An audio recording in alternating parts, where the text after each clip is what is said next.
नमस्कार बच्चों। आज टॉपिक स्टार्ट करते हैं हम। भारत तथा भारत के पड़ोसी देश, India and it's neighbouring countries. ठीक है, काफ़ी इंपॉर्टेंट टॉपिक है, इससे क्वेश्चंस होते हैं। ठीक है, चलते हैं आगे बढ़ते हैं।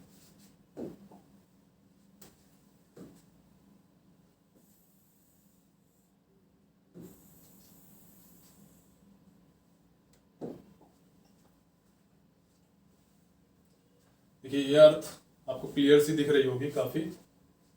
अर्थ में भारत की स्थिति आपको दिख रही है कि मैप में क्लियर नजर आ रहा होगा। भारत, पहले आप देखें ये इक्वेटर, ये दिख रही है ना ये लाइन। इक्वेटर मतलब 0 डिग्री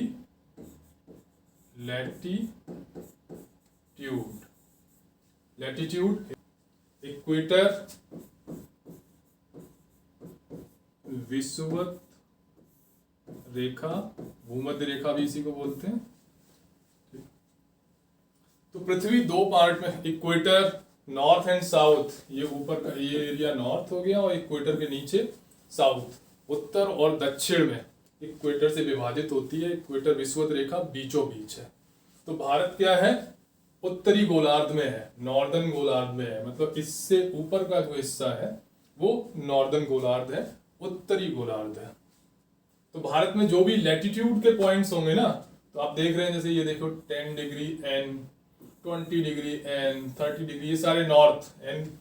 और जब साउथ में जाएंगे इससे तो 10 डिग्री साउथ, 20 डिग्री साउथ, मतलब 10 डिग्री दक्षिण, 20 डिग्री दक्षिण, इस तरीके से। तो बड़ा क्लियर सा है, भारत उत्तरी गोलार्ध में है। ये तो हमने विषुवत रेखा के हिसाब से बता दिया, ये उत्तरी गोलार्ध में है। हमने पूर्वी और पश्चिमी गोलार्ध, ये भी एक क्राइटेरिया हमने बना रखा है। तो पूर्वी और पश्चिमी गोलार्ध कैसे हमने बना रखा है, जो 0 डिग्री देशांतर है, लॉन्गिट्यूड है, जो ग्रीनविच से होकर जाती है लंदन से, वो 0 डिग्री है। 0 डिग्री से पूर्व की तरफ पूर्वी गोलार्ध है और 0 डिग्री से पश्चिम की तरफ पश्चिमी गोलार्ध है। भारत किस में आता है, पूर्ण रूपेण पूर्वी गोलार्ध में आता है। ठीक है, मतलब जैसे आप देख रहे हैं ना, एक तो डिवीजन ऐसे हो गया, यहाँ पर 0 डिग्री इधर है, इधर नहीं, तो उसमें भी क्या ऐसे डिवाइड है। तो दो पार्ट में पृथ्वी को, एक गोले को आप एक खड़ी लाइन से और एक क्या बोलते हैं, जो हॉरिजॉन्टल लाइन, एक वर्टिकल लाइन से और एक हॉरिजॉन्टल लाइन से, क्षैतिज लाइन बोलते हैं, उस लाइन से यदि आप विभाजित कर दें तो 4 गोलार्ध बन गए ना, एक उत्तरी, एक दक्षिणी, एक पूर्वी और एक पश्चिमी। तो भारत की स्थिति क्या है, उत्तरी गोलार्ध और पूर्वी गोलार्ध। तो उत्तरी पूर्वी गोलार्ध कह सकते हैं। ठीक, विषुवत रेखा के हिसाब से उत्तरी गोलार्ध, और यदि हम देशांतर के हिसाब से देखेंगे तो पूर्वी गोलार्ध में। चलिए आगे बढ़ते हैं। ये छोटी छोटी चीजें हैं, लेकिन आपका दिमाग में एक क्लियर कट फ्रेम यदि आ जाएगा ना, तो बहुत आसान हो जाएगा फैक्ट को याद करने में।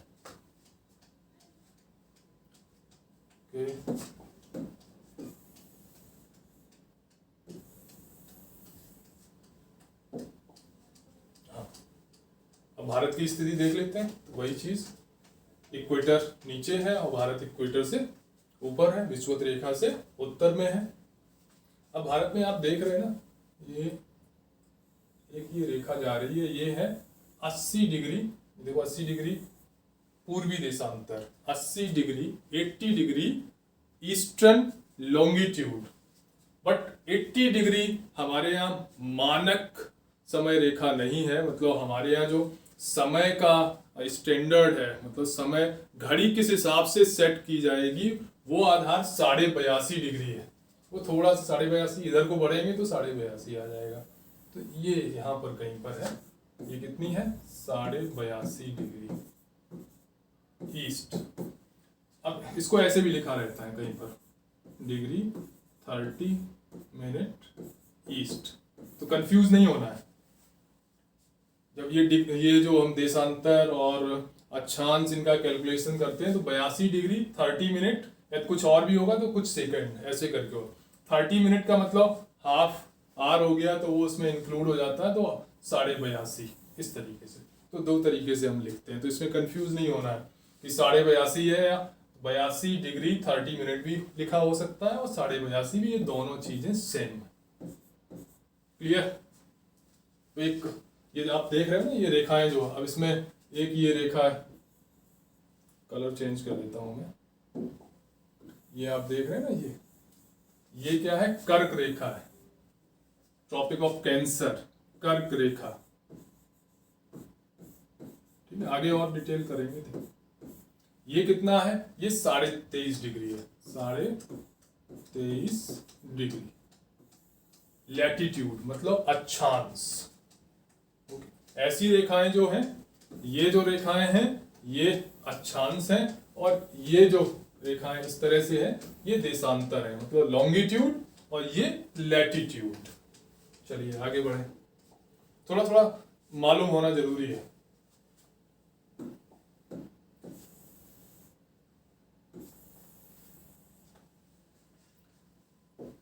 अब भारत की थोड़ी सी स्थिति देख लेते हैं, कहाँ पर भारत स्थित है। थोड़ा सा मैप को और बड़ा कर लेते हैं। दिख रहा होगा, या मैं इसको और जूम कर लूं? और जूम कर लेता हूं तो और क्लियर हो जाएगा इंडिया वाले पार्ट को ही।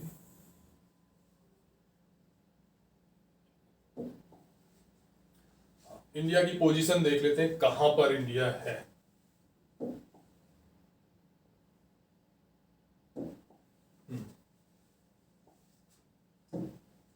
देखिए,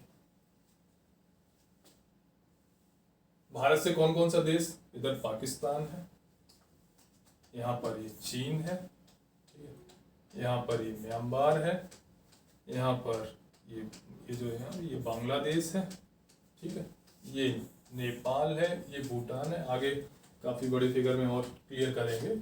ये आपका अरेबियन सी है, अरब सागर, और ये बंगाल की खाड़ी है,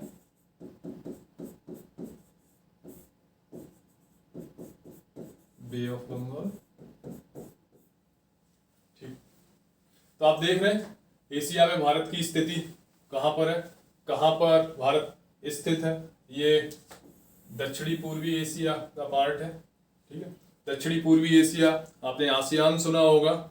आसियान के 10 मेंबर हैं, जिसमें Indonesia, Malaysia, Singapore, Thailand, Cambodia, Vietnam, ठीक है, और आपका ब्रुनोई, और फिलीपींस, म्यांमार, 10 कंट्री है जो आसियान। इधर आसियान की कंट्रीज से इंडिया घिरा हुआ है। ये चाइना है, इधर मध्य एशिया की कंट्रीज हैं, कजाकिस्तान, तुर्कमेनिस्तान, और आपका ताजिकिस्तान और किर्गिस्तान, ठीक है। और पश्चिम की तरफ जाएंगे तो पाकिस्तान है, इधर ऊपर अफगानिस्तान, फिर इधर ईरान। आप देख रहे हैं कि मैप में हमारी कहाँ पर पोजीशन है। चलिए आगे बढ़ते हैं।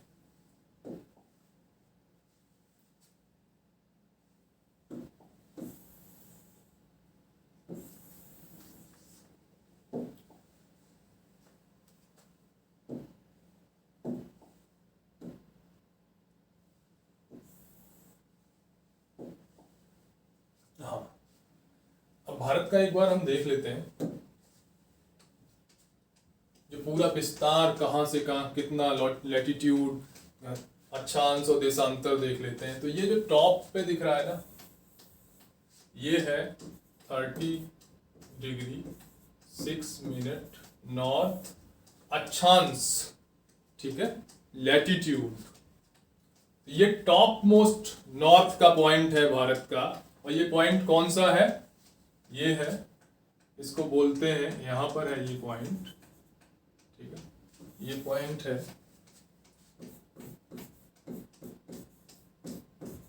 सियाचिन ग्लेशियर में, ये पॉइंट है, और इसको बोलते हैं इंदिरा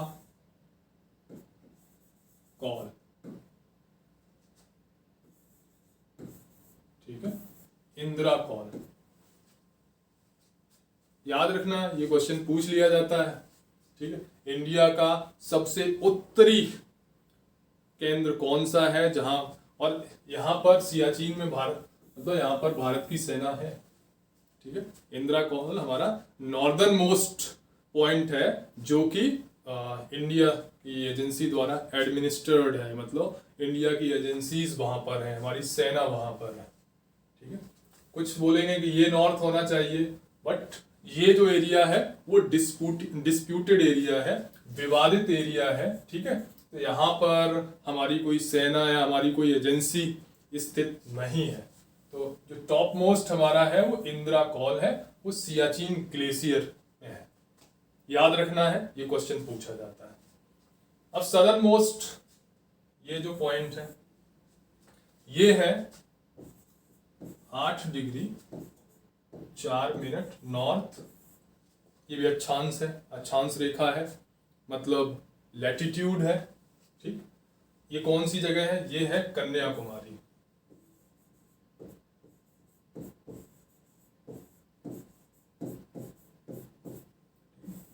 कन्याकुमारी में ये जो बिल्कुल कॉर्नर वाला एरिया है ना, इसको बोलते हैं कैप कमोरिन।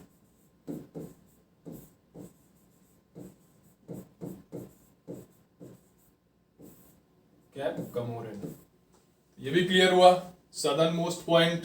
अब ये सदर्न मोस्ट पॉइंट जो था ये हमारी मेनलैंड का पार्ट था, बट हम कंप्लीटली दक्षिणी देखें, सबसे दक्षिणतम बिंदु भारत का कौन सा है? वो इंदिरा पॉइंट है। तो थोड़ा सा ऊपर करेंगे मैप को,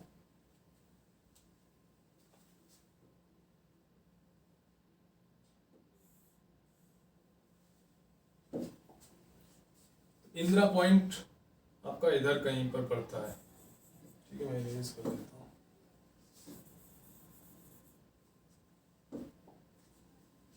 ये जगह, ठीक है, और ये जो पॉइंट है ये 6 डिग्री 45 मिनट नॉर्दर्न अक्षांश। कौन सा पॉइंट हो गया ये? इंदिरा पॉइंट। सबसे दक्षिणतम बिंदु भारत का कौन सा है? अंडमान निकोबार का सबसे लास्ट पॉइंट जो है वो दक्षिणतम बिंदु है, वो यहाँ सुमात्रा से लगा हुआ है। ठीक है, यदि मेनलैंड का मुख्य भूमि का दक्षिणतम पॉइंट पूछा जाता है वो कौन है? कैप कमोरिन, कन्याकुमारी। ओके,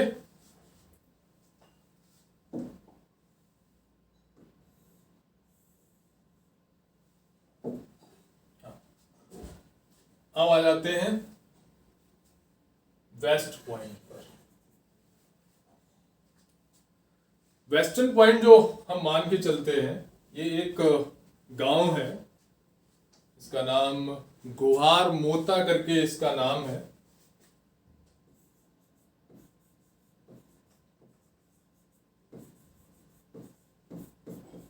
गुजरात में है ये। यदि इसका लैटिट्यूड देखेंगे, सॉरी ये लॉन्गिट्यूड, यहां पर हम क्या देख रहे हैं? लॉन्गिट्यूड। क्यों? ईस्ट वेस्ट जब हम देखेंगे तो देशांतर रेखाओं को देखेंगे, जब नॉर्थ साउथ देखेंगे, उत्तर दक्षिण देखेंगे तो हम अक्षांश रेखाओं को देखेंगे। यह है 68 डिग्री 7 मिनट ईस्ट पॉइंट गुहार मोता। ये गुजरात में कच्छ जिले में है और सबसे पश्चिमी पॉइंट है, भारत का सबसे पश्चिमी पॉइंट है। सरक्रीक को भी मानते हैं बट वो डिस्प्यूटेड एरिया है, वो डिस्प्यूटेड पॉइंट है जो हमारा सरक्रीक का एरिया है। पाकिस्तान और भारत के बीच में सरक्रीक जो जगह है यहाँ पर वो डिस्प्यूट है, आपस में विवाद है। जब भी हाई टाइड आता है तो वो एरिया पानी से ढक जाता है और फिर क्लियर नहीं होता है कि बाउंड्री कहाँ पर है। ओके, अब पूर्वी पॉइंट पर आ जाते हैं। पूर्वी पॉइंट है इधर और ये है किबुथु। किबुथु हिंदी में भी लिख देता हूं मैं। और ये किबुथु कहां पर है? अरुणाचल प्रदेश में है। किबुथु अरुणाचल प्रदेश में। ये कहां पर? ये पॉइंट देखें 97 डिग्री 25 मिनट ईस्ट।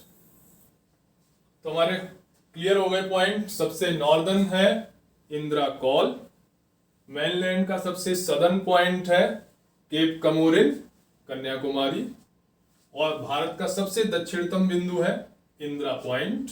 ठीक है, ये मैप मैंने ऊपर नीचे किया तो इसलिए वैसा हो गया। ठीक है, इसलिए कंफ्यूज नहीं होना। दूसरा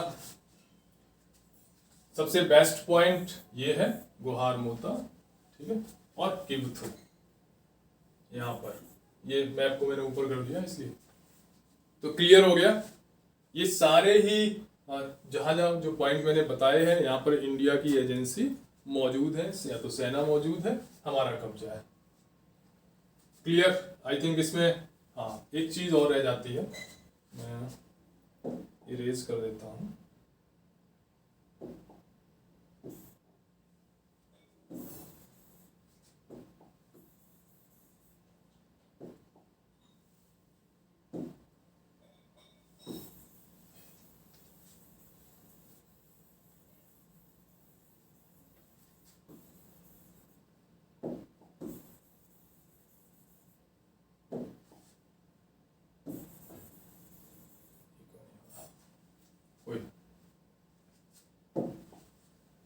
अब देख रहे हैं कि लाइन ऑफ कैंसर यहाँ पर जा रही है और कुछ ये शेडेड वो भी है।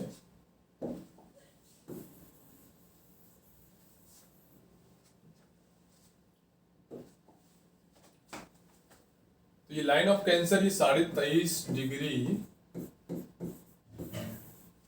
अक्षांश है, कर्क रेखा है ये, कर्क रेखा। ट्रॉपिक ऑफ कैंसर इंग्लिश में क्या बोलते हैं? Tropic of Cancer. 23.5 degree 27 minute north. अब ये आपको देखना है ये कहां से जाती है, इसके क्वेश्चन बहुत बार आते हैं।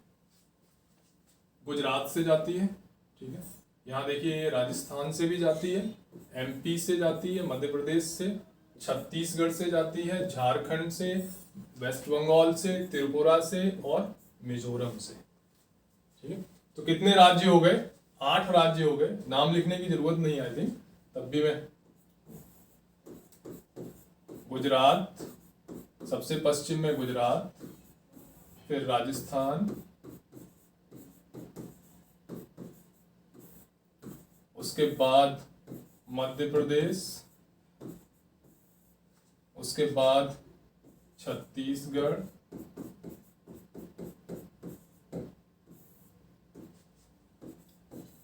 उसके बाद झारखंड,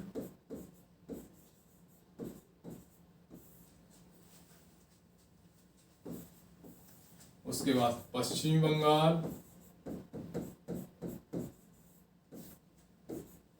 उसके बाद त्रिपुरा और नंबर 8 पर मिजोरम। याद रहेगा आप लोगों को, बार बार पूछ लिए जाते हैं। और इसमें जो अगरतला, त्रिपुरा की राजधानी जो अगरतला है, ये कर्क रेखा पर ही स्थित है। यहाँ पर अगरतला है, ठीक है। तो कभी भी क्वेश्चन ये आता है ना, कुछ शहरों का नाम दे रखा है और कौन सा शहर कर्क रेखा के सबसे पास है, तो अगरतला जो त्रिपुरा की राजधानी है वो कर्क रेखा पर ही स्थित है। क्लियर? आगे बढ़ते हैं।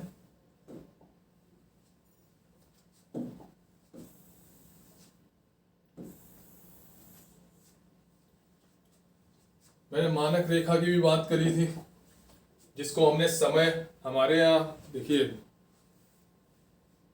अरुणाचल प्रदेश और गुजरात दोनों ही जगह यदि हम घड़ी में समय देखेंगे सबका एक ही होगा, क्योंकि हमने एक मानक समय माना है, वो 82.5 डिग्री जो हमारा लॉन्गिट्यूड है, देशांतर है, उसके आधार पर है। बट वैसे देखा जाए एक्चुअल में फर्क क्या है? एक्चुअल में इन दोनों में 2 घंटे का फर्क है यहाँ से यहाँ।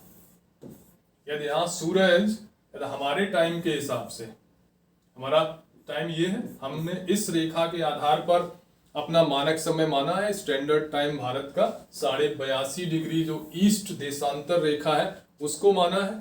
ठीक है, लेकिन होता क्या है, यदि हम यहाँ पे अरुणाचल का सबसे ईस्ट पार्ट जो है, तो यहाँ पर सुबह 5 बजे हो जा रही है। सुबह 5 बजे का मतलब है सूरज निकल आ रहा है, सनराइज हो जा रहा है। तो यहां पर सनराइज कितने बजे हो रहा है? 7 बजे। समझ गए? अब वैसे तो दिक्कत होगी, एक मानक समय ना हो, क्योंकि यहां तो 5 बजे सुबह हो जा रही है और यहाँ पर 7 बजे सुबह हो रही है, क्योंकि पृथ्वी जो हमारी है वो पश्चिम से पूर्व की ओर घूमती है, पश्चिम से पूर्व की ओर घूमती है। तो एक मानक समय हमने माना है वो है 82.5 डिग्री देशांतर, उसके आधार पर इसको हमने, क्योंकि बीचों बीच पॉइंट था, तो इस बीचों बीच पॉइंट के हिसाब से हमने एक समय मान लिया, जिससे कि इनको भी दिक्कत नहीं होगी, इनको भी दिक्कत नहीं होगी, और सारी चीजें इसी रेखा के आधार पर तय होती। घड़ी का समय जो यहाँ पर होगा वही पूरे देश में माना जाएगा, वही मानक समय हो गया। तो मानक रेखा हमारी कितनी है? 82.5 डिग्री ईस्ट। तो ये मानक रेखा जाती कहां से है? ये इलाहाबाद के पास से जाती है। अब इलाहाबाद के अलावा और भी होंगे, ऐसा नहीं नीचे तक आए, एग्जैक्ट शहरों के नाम मुझे नहीं मालूम है, लेकिन आप यहाँ पर देख सकते हैं किस किस प्रदेश से ये मानक रेखा जाती है। ये क्वेश्चन भी बनता है, हमें यही अप्रोच रखनी है। इसी तरह के क्वेश्चंस आते हैं, हमें बहुत डीप और बहुत सारी बुक्स को नहीं पढ़ना है, बट जो चीज पढ़नी है ना उस पर बड़ा फोकस्ड हमारा मतलब माइंड होना चाहिए। अब देखिए कहाँ कहाँ से ये रेखा जा रही है, आप देख सकते हैं ये यूपी से जा रही है, क्लियर है। उसके बाद यहाँ पर मैं एक बार डिलीट कर देता हूँ तो और क्लियर आ जाएगा।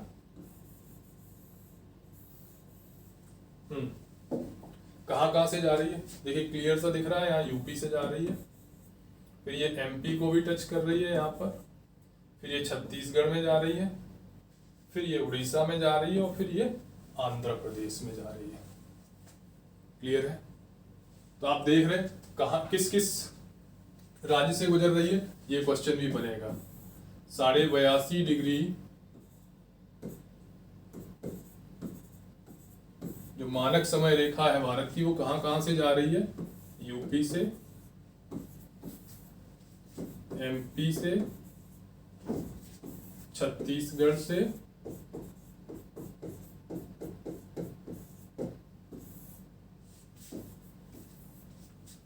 और उसके बाद उड़ीसा से,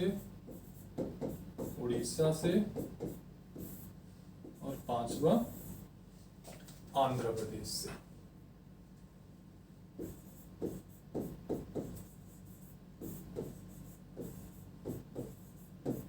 तो यहाँ पर हमें एक चीज देखनी पड़ेगी, एक तेलंगाना भी बन गया है ना ऐसे ऐसे, पर तेलंगाना से नहीं जा रही, कि तेलंगाना इधर है, ये इधर ही चली जाती है।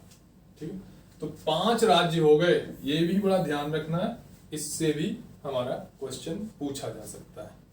ओके, चलिए आगे बढ़ते हैं। मैं बहुत ही इत्मीनान से और बहुत धीमे धीमे चीज़ों को बढ़ा रहा हूँ। यदि आप बहुत ध्यान से पढ़ेंगे तो चीज़ें रिटेन रह जाएंगी आपके दिमाग में।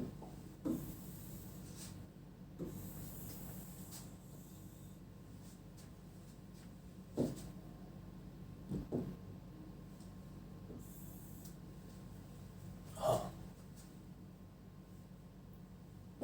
ये चीज मैं पहले ही बता चुका हूँ। भारत दक्षिण एशिया में स्थित भारतीय उपमहाद्वीप, इंडियन सब कॉन्टिनेंट का सबसे बड़ा देश है। भारतीय उपमहाद्वीप किस एरिया को बोला जाता है? भारत से जो लगे हुए देश हैं, पाकिस्तान, बांग्लादेश, भूटान, नेपाल, ठीक है, मालदीव और आपका श्रीलंका, ठीक है, बांग्लादेश, ये इन सबको मिला के भारतीय क्यों भारतीय उपमहाद्वीप बोलते हैं? इनका क्लाइमेट, कल्चर लगभग एक जैसा ही है। उसका रीजन है, ये सारे ही ब्रिटिश कंट्रोल में रहे थे अंग्रेजों के समय। भूटान, नेपाल, पाकिस्तान, बांग्लादेश, श्रीलंका, ये लगभग उन्हीं के कंट्रोल में रहे थे, तो एडमिनिस्ट्रेशन भी एक ही जैसा था, तो इस पूरे और जलवायु, क्लाइमेट भी एक ही जैसा था, इसलिए इसको भारतीय उपमहाद्वीप, इंडियन सब कॉन्टिनेंट वर्ड यूज होता है इसके लिए, और उसमें सबसे बड़ा देश भारत है। ठीक है, भारत नॉर्दर्न हेमिस्फीयर में है, उत्तरी गोलार्ध में स्थित है, पहले ही मैं बता चुका हूं, मैप में बताया था। भौगोलिक दृष्टि से विश्व में 7वां सबसे बड़ा और जनसंख्या के दृष्टिकोण से दूसरे सबसे बड़ा देश है। ठीक, ये मैं एक बार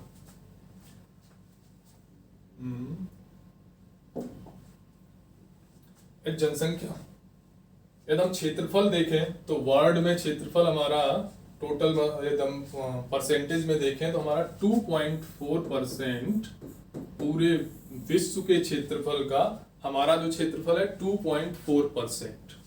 और एरिया वाइज हम किस नंबर पर हैं? 7वें नंबर पर हैं,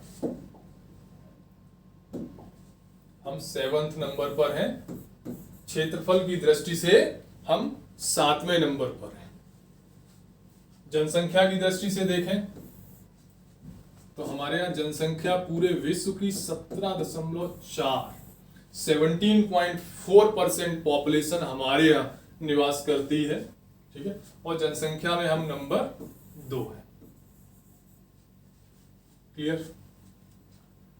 अब देख लेते हैं जनसंख्या में नंबर कौन कौन से देश हमसे ऊपर है।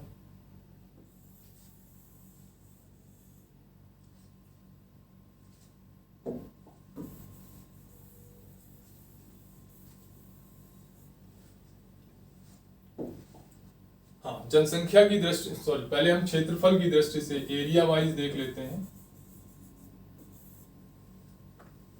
नंबर 1 पर कौन सा देश है जिसका क्षेत्रफल सबसे ज्यादा है? रूस। ठीक है, नंबर 2 पर कौन है? कनाडा। मैं लिख इसलिए रहा हूं कि आपके दोनों ही इंद्रियां काम करें, आंखों से भी आपको दिखाई दे, ठीक है, और आपको सुनाई भी दे, याद रहता है। फिर USA, United state of America, फिर आपका आ जाता है चीन, और उसके बाद आ जाता है ब्राजील, और नंबर 6 पर आ जाता है ऑस्ट्रेलिया, और नंबर 7 पर भारत। ठीक है, ये तो एरिया वाइज हो गया। एकदम जनसंख्या के हिसाब से ज्यादा हमें कुछ नहीं, जनसंख्या के हिसाब से नंबर 1 पर चीन है और नंबर 2 पर तो हमें। ठीक, एक चीज और, एशिया में देखा जाए, एशिया में हम जनसंख्या के हिसाब से नंबर 2 ही है, क्योंकि चीन भी एशिया में ही है। नंबर 1 चीन, नंबर 2 भारत। चलिए, अच्छा, एक क्वेश्चन और पूछ लिया जाता है, क्षेत्रफल की दृष्टि से एशिया में भारत का कौन सा नंबर है? तो रूस जो है, रूस का जो विस्तार है दोनों में ही है, यूरोप में भी है और एशिया में ही भी है, तो ये दोनों में ही काउंट होगा। तो एशिया में भारत का नंबर देखा जाए तो नंबर 1 तो रूस हो गया। ठीक है, एशिया में एरिया वाइज देखा जाए, ये चीज, ये थोड़ा रीजनिंग जैसी चीजें हैं, आपको इस तरीके से सोचना है। एशिया में एरिया वाइज देखा जाए तो नंबर 1 पर रूस, रसिया, नंबर 2 पर चाइना, चीन, और नंबर 3 पर भारत। ठीक, आई थिंक क्लियर हुआ। आगे बढ़ते हैं।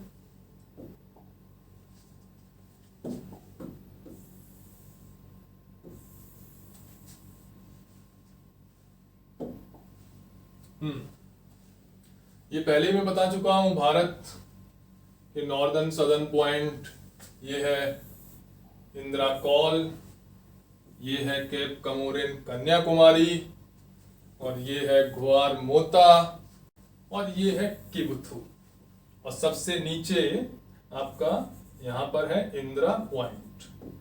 ओके, एक अच्छी चीज याद आ गई यहाँ पर, इंदिरा पॉइंट को हम क्या बोलते हैं? पिगमेलियन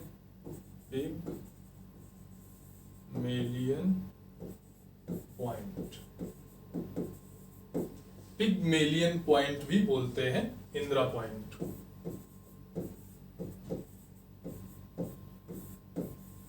ठीक है,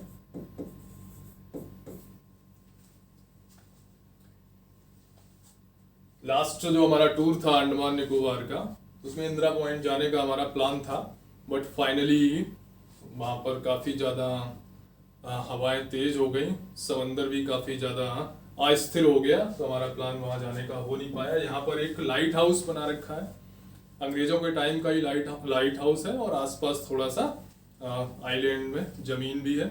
सुनामी के टाइम पर ये डूब गया था, बट अभी वहां पे लाइट हाउस अभी भी है।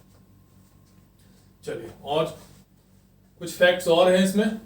इसकी उत्तर से दक्षिण लंबाई 3214 किलोमीटर है, मतलब ये लंबाई देखी जाए तो ये है 3214 किलोमीटर। और पूर्व से पश्चिम, इधर से इधर ये देखी जाए तो ये है 2933 किलोमीटर। ठीक है, तो इसमें भी हमें ध्यान रखना है, स्टेटमेंट वाले क्वेश्चन आते हैं तो ये पूछ सकते हैं।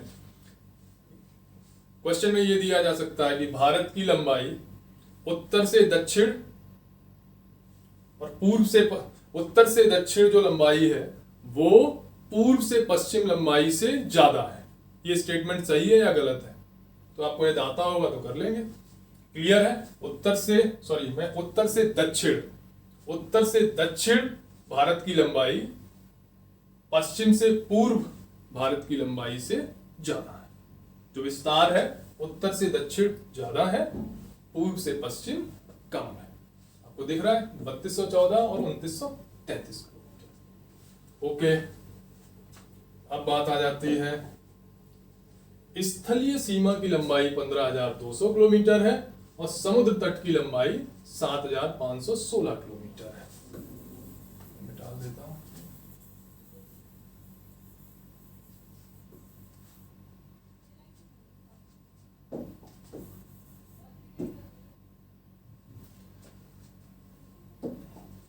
स्थलीय सीमा कहाँ है? ये जो सीमा है ना,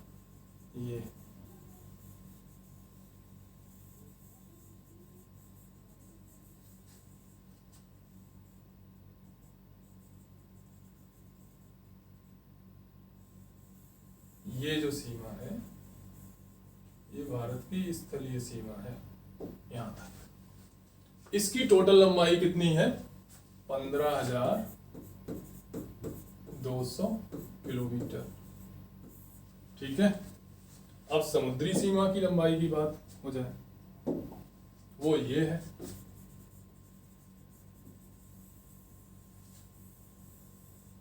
इसकी लंबाई कितनी है? अब इसमें देखेंगे ना, 7,516 किलोमीटर जो लिखा है ना, ये केवल इसकी लंबाई नहीं है।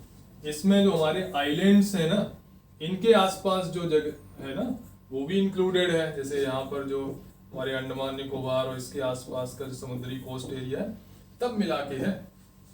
ठीक, तो ये आपको ध्यान रखना है।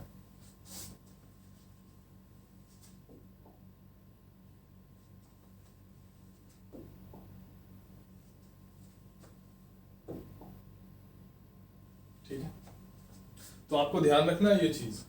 ये मुख्य भूमि प्लस आइलैंड्स को जोड़कर हमारी टोटल 7,516 किलोमीटर समुद्री सीमा है। अच्छा, समुद्री सीमा में एक चीज और मैं यहाँ पे बता देता हूं। एक क्वेश्चन पूछा जाता है, भारत की किस राज्य की समुद्री सीमा सबसे ज्यादा है? तो राज्य पूछा तो गुजरात है।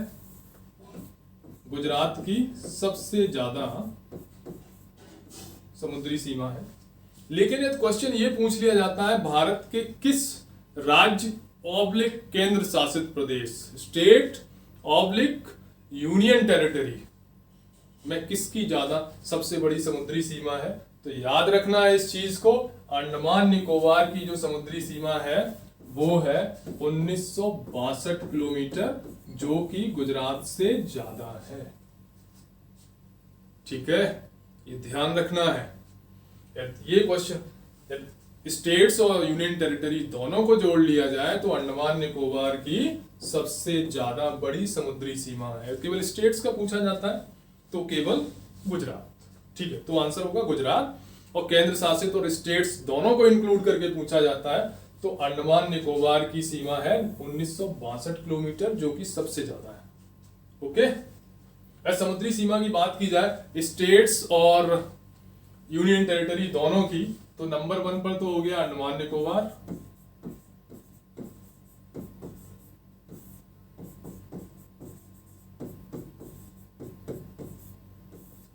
नंबर 2 पर गुजरात, और नंबर 3 पर आंध्र प्रदेश। बस 3 तक ही देखेंगे, ठीक है। तो कुछ फैक्ट इसमें भी हो गए, आगे बढ़ते हैं।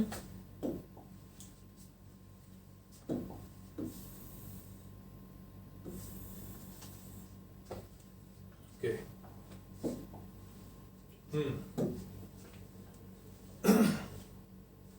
अब भारत की स्थलीय सीमा से उत्तर पश्चिम में पाकिस्तान और अफगानिस्तान से टच हो रही है। तो स्थलीय सीमा जो है देखेंगे, देखिए पाकिस्तान हमारे से क्लियर कट बॉर्डर शेयर कर रहा है, ठीक है। इधर अफगानिस्तान का भी यहां पर 106 किलोमीटर का बॉर्डर है, ये अफगानिस्तान है,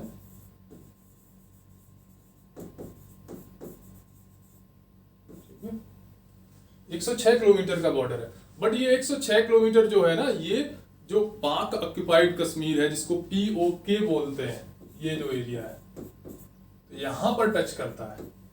ये एरिया हमारे एडमिनिस्ट्रेशन में नहीं है, हमारे कश्मीर का पार्ट था, ठीक है, जिसको पाकिस्तान ने कब्जा कर लिया है। तो हमारे मैप में थ्योरेटिकली आज भी हमारा वो क्षेत्र है, लेकिन प्रैक्टिकली देखेंगे तो यहाँ पर पाकिस्तान ने कब्जा कर रखा है, ठीक है, क्योंकि ये भारत का ही हिस्सा है। इसलिए क्वेश्चन पूछा जाता है कि भारत की सीमा अफगानिस्तान से मिलती है, बिल्कुल मिलती है, और ये 106 किलोमीटर है यहाँ पर। दूसरा, इधर आप देख रहे हैं ये चाइना का है, इधर चाइना टच होता है, ये चीन है, ठीक है। उत्तर में चीन, नेपाल, देखिए नेपाल ये रहा, भूटान ये रहा, ये म्यांमार है, और ये बांग्लादेश है, ठीक है। तो कौन कौन से देश हमारे स्थलीय सीमा से हैं? पाकिस्तान, अफगानिस्तान, चीन, नेपाल, भूटान, बांग्लादेश, म्यांमार। टोटल कितने हो गए? 7 हो गए। 1 2 3 4 5 6 7 7 कंट्री हमारी स्थलीय सीमा से टच होते हैं। समुद्री सीमा से कौन है? श्रीलंका और मालदीव, ठीक है। और इधर इंदिरा पॉइंट से कौन सा टच होता है? सुमात्रा। सुमात्रा किस देश का पार्ट है? इंडोनेशिया। तो यदि हम देख समुद्री सीमा से कौन कौन से जुड़े हुए हैं? मालदीव, श्रीलंका और इंडोनेशिया। क्लियर? आगे बढ़े। अच्छा, इसमें एक चीज और मैं बताना चाहता हूं कि भारत की जो सबसे स्थलीय सीमा में भारत की सबसे बड़ी सीमा किसके साथ है? तो नंबर 1 पर है, मतलब सबसे ज्यादा लंबी बाउंड्री, ये जो बाउंड्री है ना, बांग्लादेश से काफी कटी फटी बाउंड्री है ये, ठीक है। ये बाउंड्री सबसे लंबी बाउंड्री है, 4096 किलोमीटर करके कुछ है। तो हम सबसे नंबर 1 पर सबसे ज्यादा हम किससे सीमा शेयर करते हैं? भारत। नंबर 1 बांग्लादेश, बांग्लादेश से सबसे बड़ी सीमा हम शेयर करते हैं। नंबर 2 चीन, उसके बाद चीन से कुछ है 3700 किलोमीटर के आसपास, 3700 या 3900 किलोमीटर के आसपास। नंबर 3 पर पाकिस्तान है, याद कर लेंगे, कभी क्वेश्चन पूछा जा सकता है। नंबर 4 पर नेपाल है, नंबर 5 पर म्यांमार है, ठीक है, और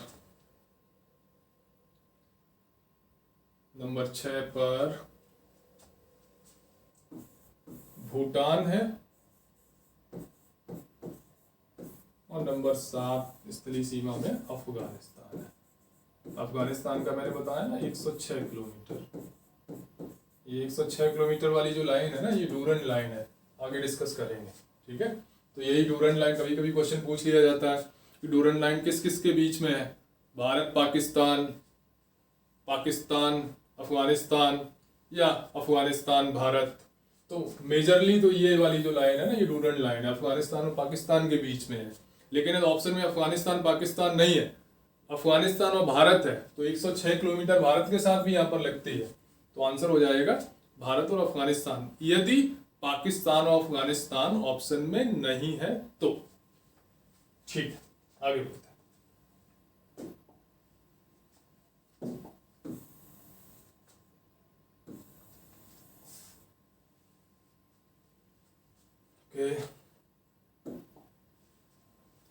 अब बात आ जाती है रेड क्लिफ लाइन। काफी सुना होगा आप लोगों ने रेड क्लिफ लाइन। क्या है रेड क्लिफ लाइन? जब हमारा देश आजाद हुआ ना 1947 में, तो रेड क्लिफ महोदय थे जिन्होंने भारत और पाकिस्तान की बाउंड्री तय की थी। मतलब जो डिवीजन तय किया था कि अच्छा, उन्होंने एक लाइन खींच दी और बोला एक तरफ पाकिस्तान है और दूसरी तरफ भारत है। तो वो लाइन कहाँ थी? लाइन थी ये, ठीक है, ये यहीं तक जाती है, जहां कश्मीर शुरू होता है ना वहां तक जाती है, क्योंकि कश्मीर ने तो बोला था कि हम अलग राज्य बनेंगे 1947 में, क्योंकि कश्मीर हमारे भारत में 1948 में विलय हुआ। तो 1947 में ये जो रेड क्लिफ लाइन ये है, ठीक है, ये रेड क्लिफ लाइन यहाँ तक कश्मीर तक टच होती थी, गुजरात से शुरू होकर। तो ये रेड क्लिफ लाइन भारत और पाकिस्तान को अलग करती थी। एक चीज और ध्यान रखनी है, जब भारत आजाद हुआ तो दो देश बने, एक भारत दूसरा पाकिस्तान। तो पाकिस्तान केवल यही नहीं था, ये भी पाकिस्तान था, जो बांग्लादेश था वो भी पाकिस्तान था, और ये जो लाइन है ये भी रेड क्लिफ लाइन है, ठीक है, ये भी रेड क्लिफ लाइन है। अब इसमें जो पूरी लाइन दिख रही ना, एक्चुअल में रेड क्लिफ ने ये पूरी लाइन नहीं ड्रॉ करी थी। यहाँ पे कुछ जगह नदियां नेचुरली बाउंड्री बनाती है, वो रेड क्लिफ लाइन का पार्ट नहीं है, बट जहां पर जरूरत थी डिवीजन की, वहां जो डिवीजन किया तो वो रेड क्लिफ लाइन के ही थ्रू हुआ है। तो क्लियर है, यहां पर भी क्वेश्चन बड़ा कंफ्यूजिंग पूछा जा सकता है। तो ऑप्शन में भारत और पाकिस्तान नहीं है, एक क्वेश्चन पूछा जाता है कि रेड क्लिफ लाइन किन देशों के बीच में है, और ऑप्शन में भारत और पाकिस्तान नहीं है, बट भारत और बांग्लादेश है। तो आंसर क्या होगा? भारत और बांग्लादेश। लेकिन यदि क्वेश्चन ऑप्शन में भारत और पाकिस्तान और भारत और बांग्लादेश दोनों ही है, तो आंसर आप देंगे भारत और पाकिस्तान। ये क्लियर दिमाग में रखिएगा, डाउट नहीं रखना, ठीक है। आगे बढ़ते हैं।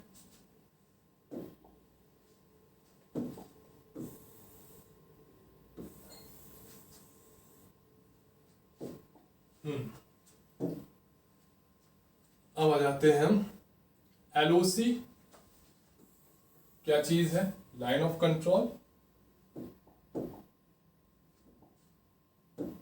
और एलएसी क्या है, लाइन ऑफ एक्चुअल कंट्रोल। ये वर्ड आप बार बार सुनते होंगे, ये क्या चीज है देखिए, देखते हैं। एलओसी कहां पर है? देखिए ये जो एरिया है ना, ये लाइन ऑफ कंट्रोल है, लाइन ऑफ कंट्रोल, ठीक है। लाइन ऑफ कंट्रोल किस किस के बीच में है? भारत और पाकिस्तान के बीच में, भारत और पाकिस्तान के बीच में लाइन ऑफ कंट्रोल के दोनों तरफ, एक तरफ पाकिस्तानी सेना है, दूसरी तरफ भारत की सेना है। अब एलएसी क्या है? तो ये भारत और पाकिस्तान के बीच में हो गया एलओसी,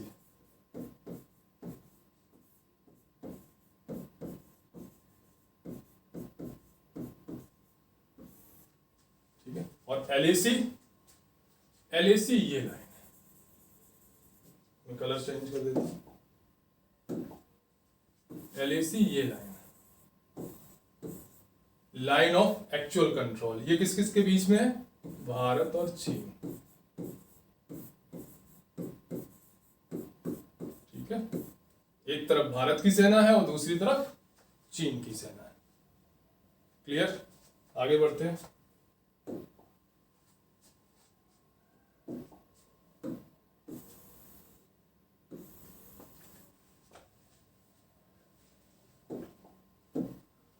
जो डूरन लाइन की मैं पीछे बात कर रहा था ना, आ गया डूरन लाइन का कलर दूसरा ले लेता हूँ।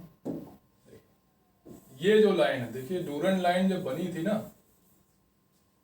उस समय अंग्रेजों का शासन था और जो पाकिस्तान है वो भी भारत का पार्ट था।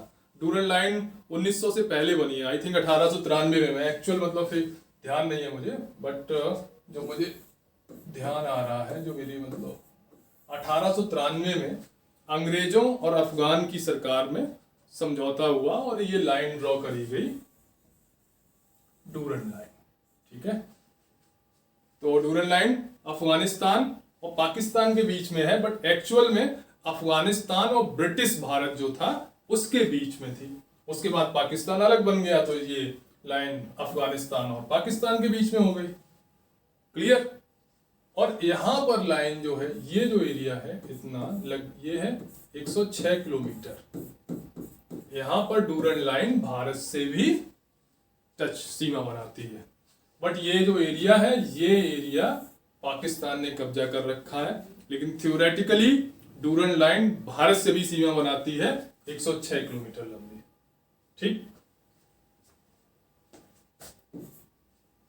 क्लियर? मैंने डिफाइन कर दिया। आगे बढ़ते हैं। ये छोटे छोटे पॉइंट्स हैं, लेकिन आप बहुत उससे ध्यान रखेंगे तो ये आपका जब क्वेश्चंस पूछे जाएंगे ना, आप कोई चीज पढ़ेंगे तो बड़ा क्लियर सा आपके दिमाग में नॉलेज रहेगा, क्लियर सा आपका कॉन्सेप्ट रहेगा। ओके, अब इंडिया चाइना पर आ जाते हैं। कुछ डिस्प्यूटेड एरिया है। अब देखिए, बताया था ना मैंने, ये जो है ये क्या था? LAC, line of actual control. और ये जो एरिया है भारत का ही हिस्सा है। अक्साई चीन इसको बोलते हैं। चीन ने अनऑथराइज तरीके से इस पर कब्जा कर रखा है। ठीक है, तो अक्साई चीन किस किस के बीच में विवाद हो गया? भारत और चीन के बीच में। अब एक मैकमोहन लाइन भी है, सुना होगा।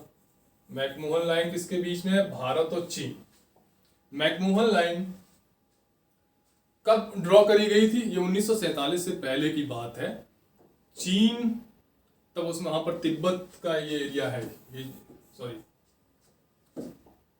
ये एरिया तिब्बत का एरिया है। तो तिब्बत के जो लामा थे उनके बीच में और ब्रिटिश भारत के जो उस समय हेड थे वहां पर इस एरिया का, मैकमोहन, उनके बीच में समझौता हुआ था और मैकमोहन लाइन ड्रॉ करी।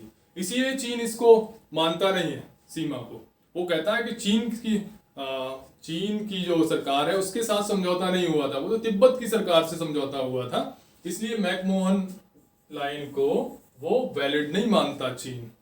लेकिन आपको ध्यान रखना है, ये अरुणाचल प्रदेश हमारा है। ठीक है, अरुणाचल प्रदेश से की जो सीमा है चीन के साथ, वही मैकमोहन लाइन है और भारत और चीन के बीच में ये लाइन है और विवाद का विषय भी है। ओके, एक यहाँ पर चीन के साथ सिक्किम पर में भी हमारा विवाद है। कुछ इसमें और कुछ खास है? अच्छा, चीन की सीमा भारत में कहाँ कहाँ लगती है? आपको अब एक चीज ध्यान रखनी पड़ेगी। एक भारत का राज्य, सॉरी ये JNK, एक UT हो गया और ये जो बाकी का एरिया है ये लद्दाख हो गया। तो उसकी वजह से थोड़ा सा चेंज हुआ है। तो चाइना के साथ अब JNK चाइना के साथ नहीं लगता है। अब कौन लगता है? लद्दाख। तो चाइना के साथ कौन कौन से लगते हैं? एक तो लद्दाख हो गया, ये वाला एरिया लद्दाख हो गया। चाइना से जो सीमा बना लद्दाख हो गया। इधर ये हिमाचल प्रदेश हो गया। ठीक है, ये पुराना मैप है, यहाँ उत्तराखंड है, ये उत्तर प्रदेश नहीं, तो उत्तराखंड हो गया। ठीक है, फिर यहाँ पर सिक्किम हो गया और इधर अरुणाचल प्रदेश हो गया। तो टोटल कितने हो गए? देखिए लद्दाख, हिमाचल प्रदेश, उत्तराखंड, सिक्किम एंड अरुणाचल प्रदेश। चीन से कितने टच हो रहे हैं? 5। 5 प्रदेश हमारे चीन से सीमा बनाते हैं। ओके, इस सीमा की लंबाई 6488, कितना ये एग्जैक्ट इसमें मुझे डाउट है। LAC मैंने बता ही दिया, ठीक है। कहाँ पर है? जो लद्दाख का क्षेत्र है हमारा ये, और इधर चीन ने जो अक्साई चीन पर कब्जा कर रखा, उसके बीच में ये, एक बार इरेज करके फिर से, ये जो एरिया है, ठीक है, LAC। आगे बढ़ते हैं।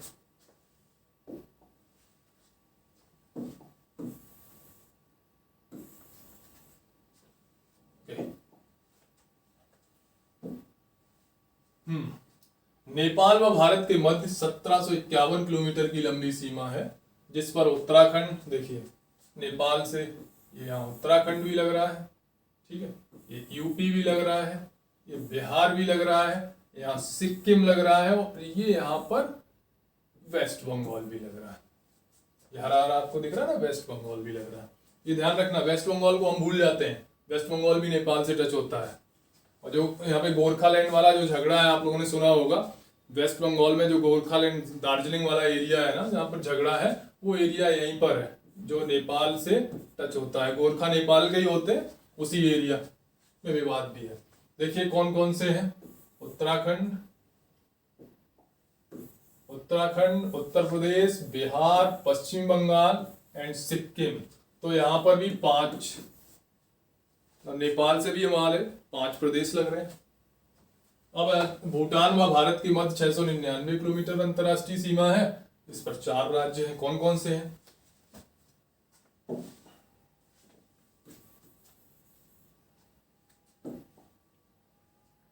इसको मैं बड़ा कर दूं, जूम हो सकता है।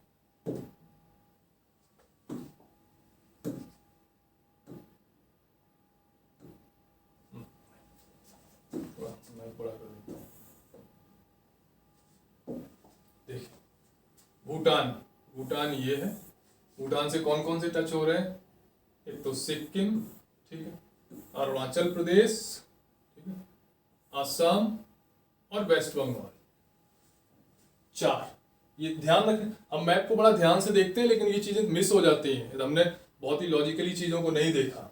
तो 4 प्रदेश हैं जो टच होते हैं भूटान से, पश्चिमी बंगाल, सिक्किम, असम और अरुणाचल प्रदेश। ओके, ये ध्यान रखना है, इनसे क्वेश्चंस बनते हैं। मैंने अपने एग्जाम, जो भी एग्जाम दिए, बहुत बार इस तरह के क्वेश्चंस देखे। फिर है म्यांमार और भारत के मध्य 1643 किलोमीटर लंबी अंतर्राष्ट्रीय सीमा है, जिस पर भारत के 4 राज्य। म्यांमार में देख लेते हैं। म्यांमार ये एरिया है, अरुणाचल दिख ही रहा है, एक बार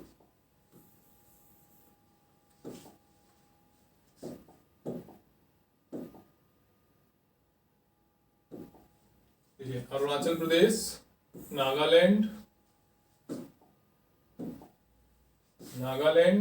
मणिपुर एंड मिजोरम, ये 4 हो गए। तो म्यांमार से भी 4 हो गए। रिपीट करता हूं मैं, म्यांमार से कौन कौन? अरुणाचल प्रदेश, नागालैंड, मणिपुर एंड मिजोरम। क्लियर? आगे बढ़ते हैं।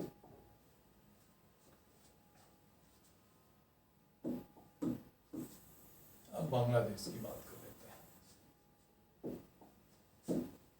भारत के सभी पड़ोसी देशों में सर्वाधिक लंबी स्थलीय सीमा बांग्लादेश के साथ लगती है, जिसकी कुल लंबाई 4096 किलोमीटर है, और भारत के 5 राज्य बांग्लादेश से टच होते हैं। कौन कौन से हैं? थोड़ा मैप में बड़ा कर लेता हूं।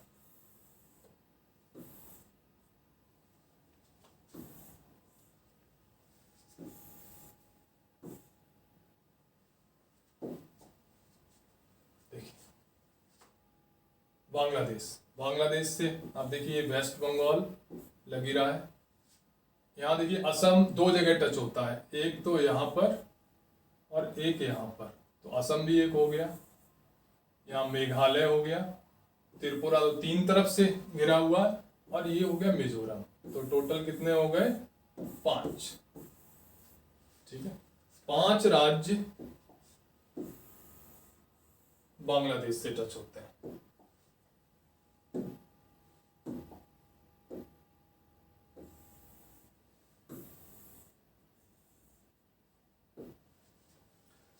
सिक्किम भारत का ऐसा राज्य है जो भारत के एक ही राज्य पश्चिम बंगाल से सीमा बनाता है।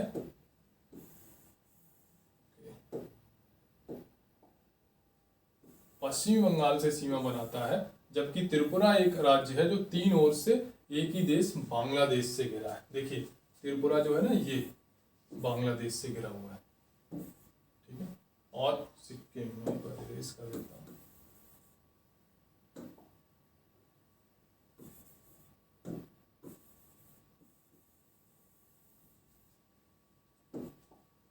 सिक्किम देखिए यहाँ पर है, ये जो हमारा वेस्ट बंगाल है, वेस्ट बंगाल यूं आर्क से बनाता है। दूसरी तरफ सिक्किम के इधर नेपाल है, एक तरफ भूटान है, और दक्षिण भाग में क्या है, वेस्ट बंगाल, ठीक है। दार्जिलिंग का एरिया है ना, दार्जिलिंग से थोड़ा सा आगे जाते हैं तो गैंगटोक आ जाता है।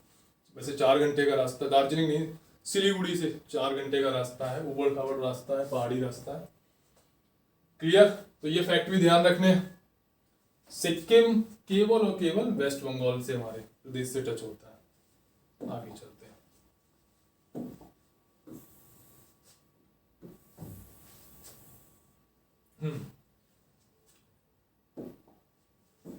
अब थोड़ा आइलैंड्स के बारे में देख लेते हैं। अंडमान निकोबार से पृथक करता है 10 डिग्री चैनल अंडमान को निकोबार। अंडमान आपको मालूम है 2 अंडमान निकोबार द्वीप समूह 2 ग्रुप में है। ये ऊपर का एरिया जो है ये अंडमान है, और नीचे का ये निकोबार है।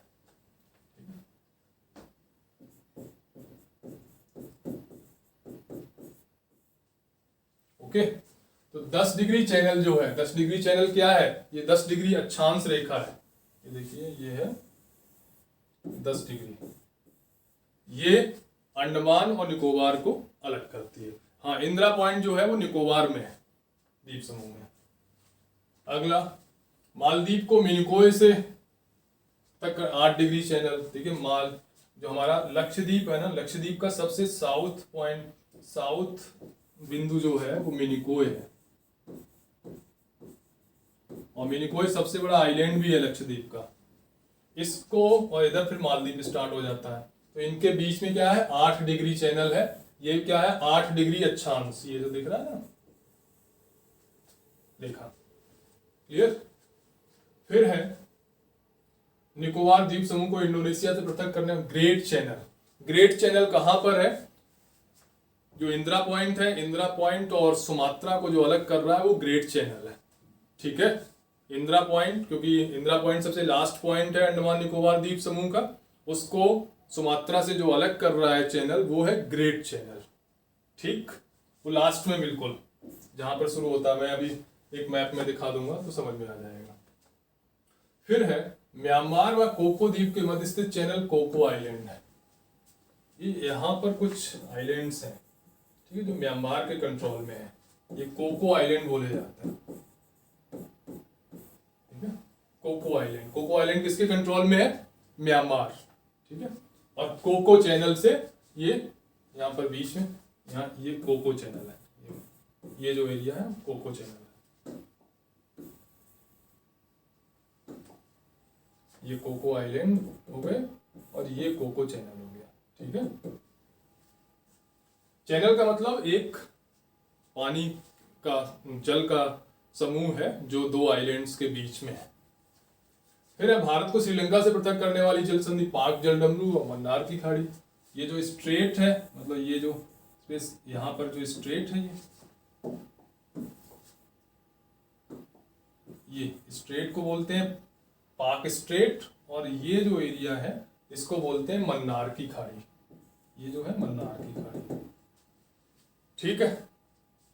अब नेक्स्ट जो टॉपिक होगा, फिजिकल फीचर्स इंडिया के क्या है वो डिटेल करेंगे। अभी एक बेसिक हमने चीजें ली, बट इससे आपको एक जर्नल आइडिया लग जाएगा कि भारत में क्या क्या चीजें हैं, कहाँ कौन देश कैसा तो बेसिक चीज़ें आपको आइडिया जब लग जाएगा तो नेक्स्ट फिजिकल फीचर्स देखेंगे।